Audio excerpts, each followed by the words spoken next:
Hi everybody, today's video will be a short one. I'm trying to get my life in order and a bit more of a routine going. So I am cleaning up my electronics and backing up some of my work, and later today I need to go cut out some kiddies' tracksuits to sew by Friday. Okay, so first off, I think many of you have misunderstood yesterday's video. Charles has to stop running from Harry like a coward, and he needs to spend time with him and sort shit out with him. It is not right, nor is it fair in any way that he leaves it to William to deal with. William needs to start on a clean slate, or the monarchy is done for. Many of you came with tales of Harry being wired for sound, etc. You, my dears, are unfortunately listening far too much to the likes of Dan Whitten. Lieutenant Colonel Johnny can wear an electronic scrambler in his lapel, in the lapel of his jacket.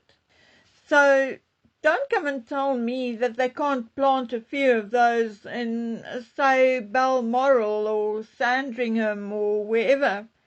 Secondly, how does Harry wire himself for, say, a week every day at Balmoral or Sandringham without someone noticing or picking up on it?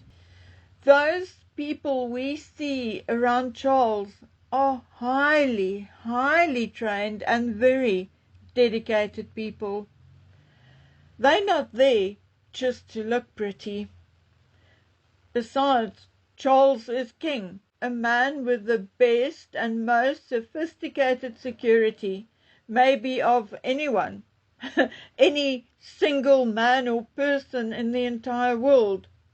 Just because you don't see it, it does not mean it is not there.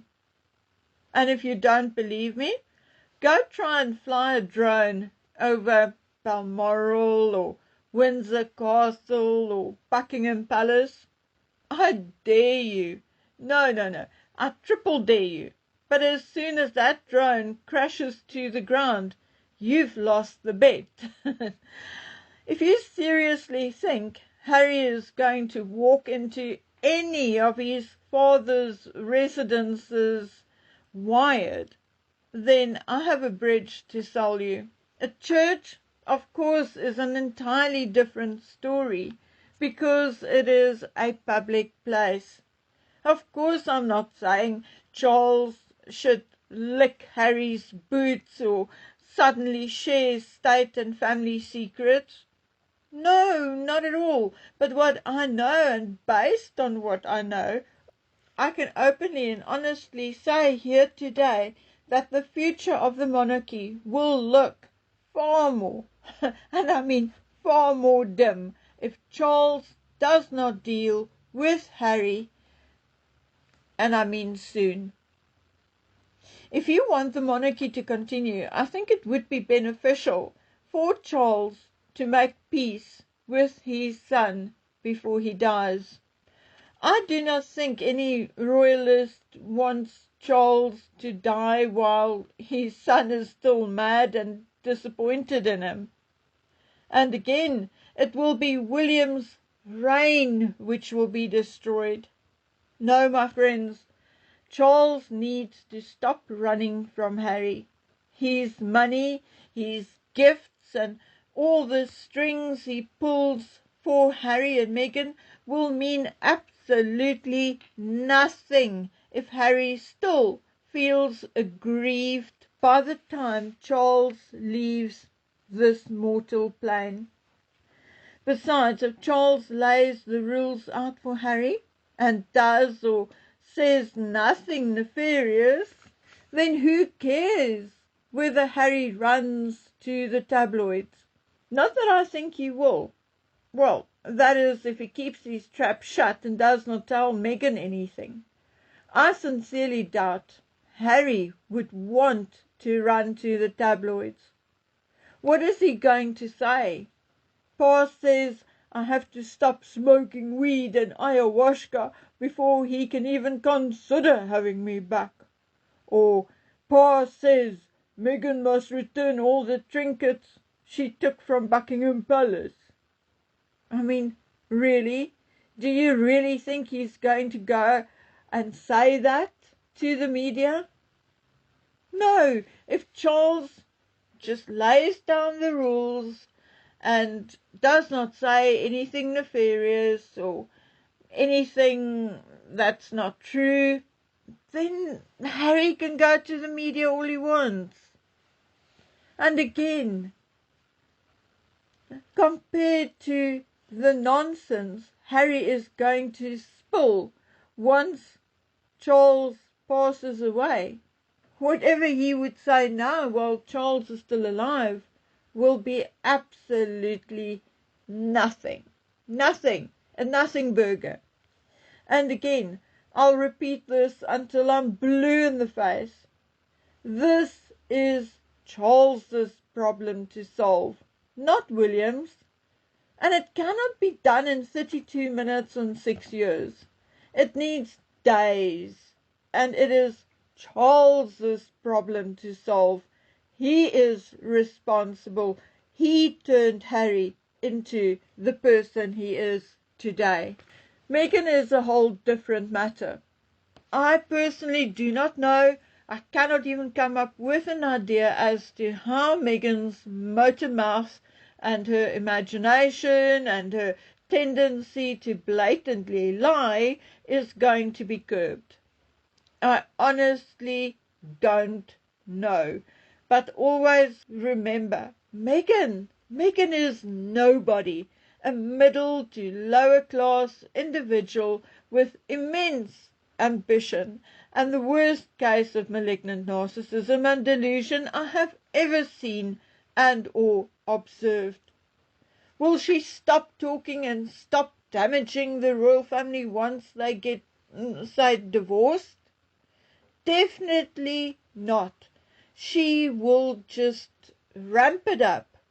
But maybe Charles and Harry can together come up with a way to shut her the F up. We don't know her. We think and we feel that we do, but we don't. But Harry lives with her every single day. After 7 years, he certainly knows her better than we do, whether he's dim or not.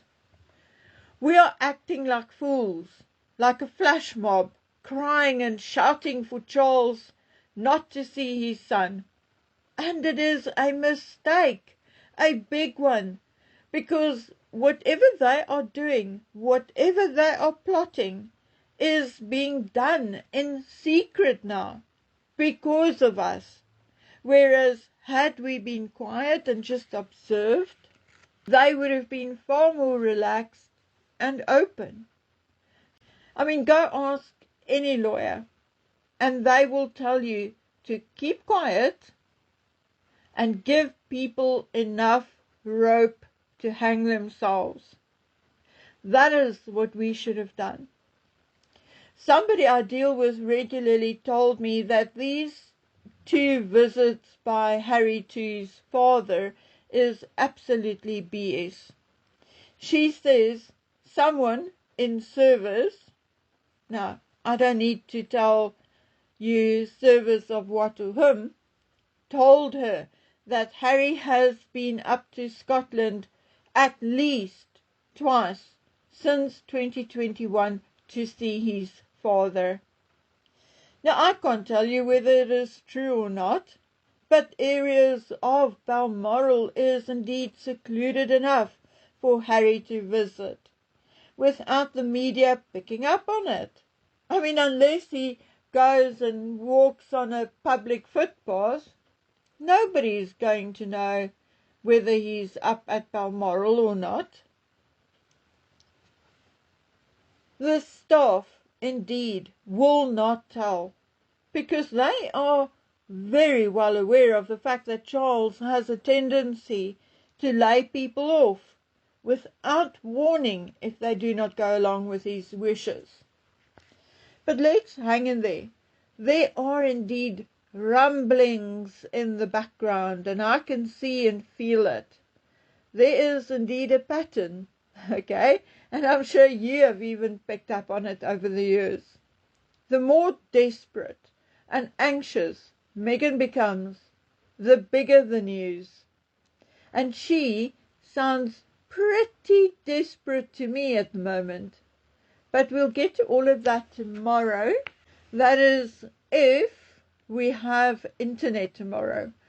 We're all hunkered down. The schools so far will be closed for the next 2 days, as it has been raining almost non-stop for nearly 2 days now. And we have a huge, apparently, huge storm coming our way. According to our weather bureau, it should, or it will, break out between 1 and 2 a.m.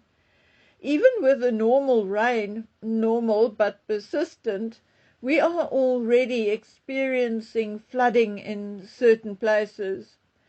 So, okay guys, if possible, I will see you tomorrow. That is, like I said, if the internet lasts. But, even if it goes off, it should come on again.